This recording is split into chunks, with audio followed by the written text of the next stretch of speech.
The suspect accused of killing 4 students at the University of Idaho is set to make his second court appearance today. Yeah, Bryan Kohberger is facing 4 counts of first-degree murder and charges for burglary. And joining us now to discuss is NBC News analyst Danny Cevallos. Danny, good morning to you. So I understand we're standing by for a preliminary status hearing. So what can we expect to see today? Yeah, a status conference is not a major event in a criminal case in Idaho. It really comes after the entry of plea and before the pretrial conference. And it's exactly what it sounds like. The parties get together and they essentially say, okay, what's our plan? What's the trial date? When can the government get discovery to the defendant? Maybe there might be some pretrial type motions discussed. So that's what we can expect today. Not a lot of fireworks, but an important stepstone along the path to trial, which I expect will be quite a ways out because of the pretrial publicity in this case. The suspect, Kohberger, has not yet entered a plea. He could decide to waive his right to a speedy trial. If he does go that route, what's the impact on the case, and what does that mean for his defense moving forward? Yeah, waiving a speedy trial is a real difficult strategic decision sometimes, because if you waive it, it'll give you that extra time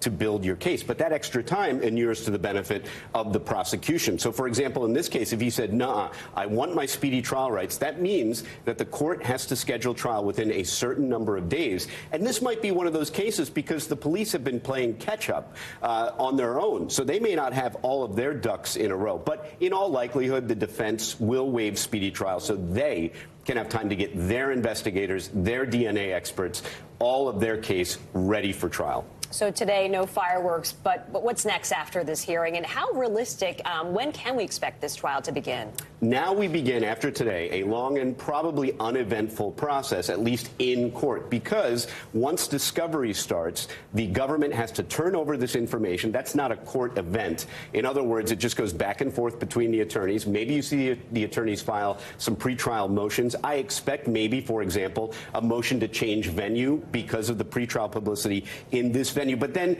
there's a bit of a challenge in a case like this. Where in the world could you possibly move this defendant in Idaho for trial that the jury pool hasn't heard about this case and maybe formed an opinion? So when you have a case that is this infamous, it's always going to be difficult to find a venue where you can get a fair trial. But the courts recognize that, and they're going to put him somewhere. Whether he stays or somewhere else, trial will go forward. Lot to watch. All right, Danny, thank you. Thanks, Danny. Thanks for watching our YouTube channel. Follow today's top stories and breaking news by downloading the NBC News app.